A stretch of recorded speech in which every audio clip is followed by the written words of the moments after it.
Perkara-perkara yang membatalkan puasa adalah sebagai berikut. Yang pertama, masuknya cairan ke dalam tubuh melalui hidung, seperti memasukkan obat lewat hidung, obat tetes, atau mata dan telinga, seperti meneteskan cairan atau obat ke keduanya, atau melalui dubur dan kemaluan wanita, seperti suntikan. Ini otomatis batal, karena masuk ya cairan ke dalam. Yang kedua, sesuatu yang masuk ke dalam tubuh karena berlebihan dalam berkumur-kumur dan menghirup air dengan hidung sehingga berwuduknya atau ketika berwuduk dan lainnya. Jadi tadinya dia tidak niat batalin puasanya, tapi karena dia sengaja kumur-kumur banyak sampai tenggorokannya dagunya dinaikkan sehingga dia kumur-kumur terus tertelan, maka itu berarti batal, masuk dalam unsur kesengajaan. Tapi kalau dia cuma sekedar kumur-kumur sedikit lalu dia buang, maka insya Allah tidak, cuma masuk dalam bab makruh tadi. Yang ketiga, keluarnya air mani karena melihat wanita secara terus-menerus, ya. Selalu memikirkannya, mencium dan berhubungan suami istri. Ini jelas batal. Makanya masuk dalamnya ini nonton, ya. Ada orang begitu Ramadan nonton film India dari pagi sampai maghrib. Hah? Dari menari ini ke menari itu, dari film ini ke film itu. Ini semua lihat syahwat, lihat lawan jenisnya. Tidak ada film tanpa wanita. Itu pasti nilai jualnya. Wanita dijadikan komoditi bisnis itu. Yang keempat, muntah dengan sengaja. Sebagaimana sabda Rasulullah SAW, man istaqa'a amdan falyaqdi. Barang siapa yang muntah dengan sengaja, maka ia harus mengganti puasanya. Hadis riwayat Tirmidzi nomor 720. Sedangkan orang yang muntah tanpa disengaja karena tak mampu menahannya, misalnya, maka hal itu tidak membatalkan puasa. Seperti misalnya orang lewat di sebuah tempat, baunya sangat tidak sedap, lalu dia muntah, gitu kan? Tidak disengaja, maka itu tidak ada masalah. Tapi kalau orang sengaja ngorek-ngorek tenggorokannya, gitu kan, sehingga akhirnya muntah, maka itu batal. Yang kelima, makan atau minum atau bersenggama dalam keadaan terpaksa untuk itu, tetap batal, ya. Yang keenam, jadi misalnya suami ngajak istrinya, istrinya terpaksa tidak mau, nggak mau batal, tapi suaminya ajak dia batalin, dua-duanya kena pembatalan puasa. Jadi bukan karena dia diajak terus dia tidak batal, ya. Yang keenam, orang yang makan dan minum ketika menduga masih malam, tapi kemudian nyatanya baginya bahwa fajar telah terbit. Tapi ini dia yakin, ya. Jadi kalau orang itu cuma menduga-duga, dia ragu, ini sudah masuk subuh belum ya, masih gelap, lalu dia makan, ternyata mendung dan dia sudah masuk subuh sebenarnya, gitu kan? Jamnya misalnya di rumah mati, baterainya dia belum ganti, baru dia lihat ternyata sudah terbit fajar, gitu kan? Maka ini tidak, kalau dia tidak tahu, tapi kalau dia sudah tahu masuk dalam kategori batal. Yang ketujuh, orang yang makan dan minum ketika menduga bahwa hari tengah malam, kemudian nyatanya baginya fajar, yang sudah kita bahas. Yang kedelapan, orang yang makan dan minum karena lupa, tapi kemudian ia tidak berhenti darinya karena menduga bahwa berhenti makan dan minum itu tidak wajib selama ia telah makan dan minum hingga meneruskan berbuka sampai malam. Ya, kalau ada teman kita lagi makan, tidak usah ditanya dulu, kesian. Kamu gak puasa? Pas di tenggorokan nanti keselak dia. Karena nanti kita belajari hal-hal yang dibolehkan, ya. Di antaranya orang kalau makan tanpa ingat, lupa dia, ya. Kalau dia makan, kata Nabi SAW, siapa yang lupa pada saat puasa dia makan, maka dia lanjutkan puasanya, karena sungguhnya Allah yang telah memberikan dia makan dan minum, ya. Tapi dia betul-betul lupa antara dia sama Allah SWT. Selama dia lupa, ya dia makan. Tapi kalau kita lihat orang lagi makan, lagi bulan puasa, jangan langsung diingatkan. Mungkin dia memang lupa, gitu kan? Maka setelah dia selesai baru kita ingatkan, ya. Mungkin memang dia punya udzur syar'i segala macam dijelaskan sama dia. Yang kesembilan, masuknya sesuatu yang bukan makanan atau minuman ke dalam tubuh melalui mulut, misalnya menelan permata atau benang. Sebagaimana diriwayatkan bahwa Ibnu Abbas radhiyallahu anhu berkata, puasa itu karena sesuatu yang masuk dan bukan karena sesuatu yang keluar.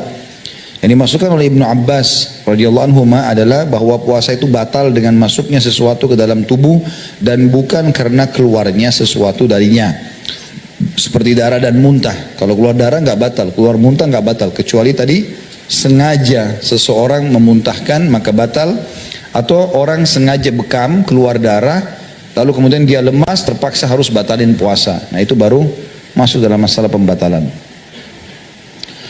Yang ke-10, menolak berniat puasa meskipun tidak makan dan minum. Jika penolakan tersebut ditafsirkan sebagai berbuka puasa, tapi jika sebaliknya maka puasa tidak batal. Jadi kalau misalnya orang diingatkan, kamu sudah niat puasa belum? Ah sudahlah, gampang aja, memang dia tidak mau niat. Nyata sampai lewat fajar, ya sudah, berarti tidak boleh dia puasa. Dia tidak menginapkan niat. Tentu ini sudah sangat mudah ya, orang pasti niatkan dari malam dia akan berpuasa sebagaimana saya jelaskan tadi di poin pertama atau poin sebelumnya. Termasuk membatalkan puasa adalah murtad atau keluar dari Islam walaupun dia kembali masuk ke dalam Islam. Misal dia murtad jam 8 pagi, dia kembali jam 4 sore. Misal, tetap dianggap puasanya batal. Berdasarkan firman Allah Subhanahu wa taala Az-Zumar ayat 65, A'udzubillahi minasyaitonir rajim, la in asyrakta la yahbatanna 'amaluka wa la takunanna minal khasirin. Jika kamu mempersekutukan Tuhan, niscaya akan terhapuslah amalanmu dan tentulah kamu termasuk orang-orang yang merugi. Maksud di sini adalah murtad, keluar dari Islam. Semua perkara yang disebutkan di atas adalah perkara-perkara yang membatalkan puasa dan mewajibkan orang yang melakukannya untuk mengganti puasanya yang batal.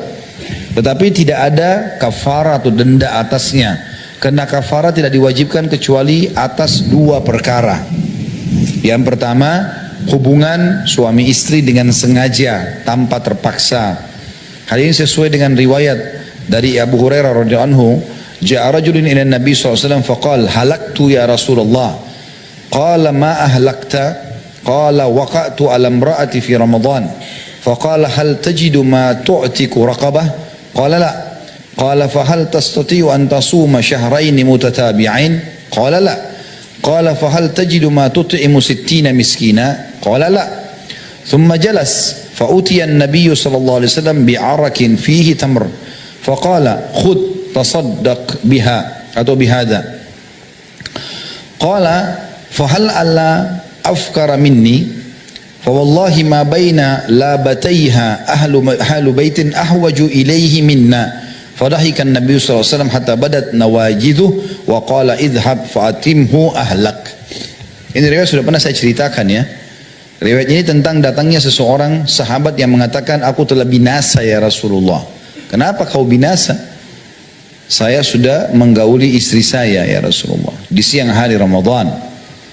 Maka Nabi SAW langsung kasih solusi. Apa kau bisa bebasin budak? Ada budakmu? Gak ada ya Rasulullah. Kau bisa gak puasa 2 bulan berturut-turut? Ini 1 bulan saja sudah jebol ya. Apalagi 2 bulan dan berturut-turut. Tidak bisa ya Rasulullah. Kau bisa gak memberikan makan 60 orang miskin? Gak bisa ya Rasulullah. Lalu Nabi SAW terdiam. Orang ini pun diam duduk. Gak lama kemudian ada orang yang datang bawa 1 keranjang kurma. Lalu Nabi SAW lihat ke orang itu lalu mengatakan, ambillah ini, sedekahkan sebagai tebusan tadi kamu biologis sama istrimu siang hari Ramadan tuh. Lalu uniknya orang ini mengatakan, ya Rasulullah, tidak ada orang yang lebih miskin daripada saya. Bahkan di antara 2 gunungnya Madinah ini tidak ada rumah yang lebih butuh makanan ini daripada kami. Maksudnya saya miskin, kalau saya sedekahkan saya juga makan apa? Maka Nabi SAW tersenyum, tertawa sampai urat leher beliau terlihat dan beliau mengatakan, kalau begitu bawalah dan makanlah dengan keluargamu. Orang ini sudah batal puasanya, nggak mau bayar kafarah gitu.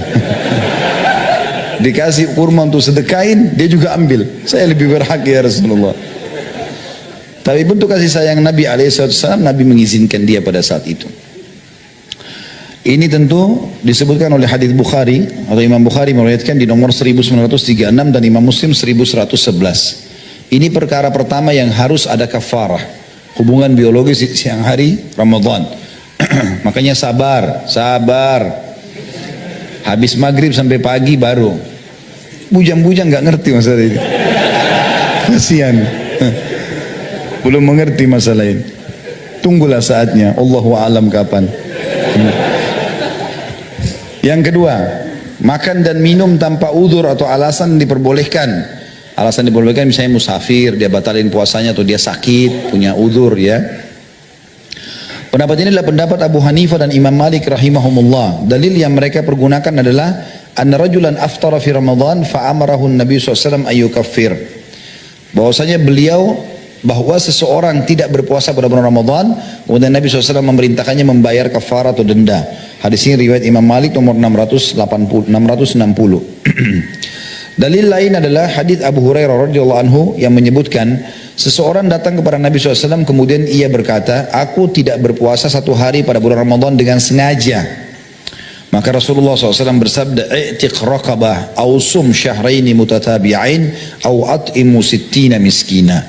Merdekakanlah seorang budak, atau puasalah 2 bulan berturut-turut, atau berilah makan 60 orang miskin. Hadis ini diriwayatkan oleh Imam Bukhari Muslim dan Imam Muslim meriwayatkan di nomor 1111. Jadi semua hal-hal yang membatalkan puasa.